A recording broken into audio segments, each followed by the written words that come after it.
তো ফ্রেন্ড তোমাতান কিতা করে আশা করি সব ভালো আছো। আর একটা কথা কই আর আপনাকে সবে মনোযোগ দিয়ে শুনিও কথাটা। যদি ভালো লাগে তাহলে আমারে সাপোর্ট করবে বুঝছেন। তো মাত হইছে কিতা ভাই, দেখো আল্লাহ আমরারে বহুত সুখী বানাইছে, আমরা বহু শান্তি বানাইছে। কইবাই তো কিতা লাগে, দেখুন কথাটা এক নম্বর খান খুলিয়া শুনি। মাত হইছে একটা, আমরা গাড়ি বাড়ি সপ্তাহ খালি আশা করি হতা লাগে হতা লাগে হতা লাগে, খালি হতা কইতে থাকি না।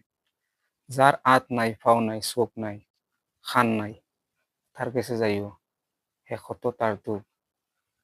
হে তার যার চোখ নাই, হে কর আল্লাহ আমার যদি চোখ দুটা পালা বানিয়ে দিলেই তাই, তো এই দুনিয়ার মধ্যে আমার আর কোনটা সাবার আসলো না, আর খবর আসলো না। যার আল্লাহ ফাও দিছে না, হে কত তার দুঃখ।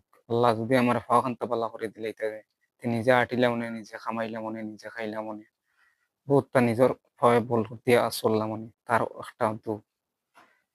তো বিভিন্ন ধরনের যত কিছু আছে, কত কোয়ালিটির মানুষ আছেন ইলা বেমারও ভুক্ত আছেন, তার কাছে যাও কত দুঃখ, তার সম্পত্তির হে পাগল না, হে খালি স্যার আল্লাহর কাছে যদি বালার হইতো। মেডিকেল গেলে দেখা যায় মেডিকেলের মানুষের কি কন্ডিশন। গতিকে ভাই অত কিছু না চাইয়া দুনিয়ার মাঝে দেখো খালি হতা লাগে হতা লাগে হতা লাগে কইও না, মরলে খেও কোনটা ইনতে না, আলমারি নাই আলমারি নাই খবরের মাঝে। যাতলা আসো ওলাও আল্লাহর কাছে সবর করো, শান্তি আল্লাহর কাছে পাও। ওকে, থ্যাংক ইউ সো মাচ।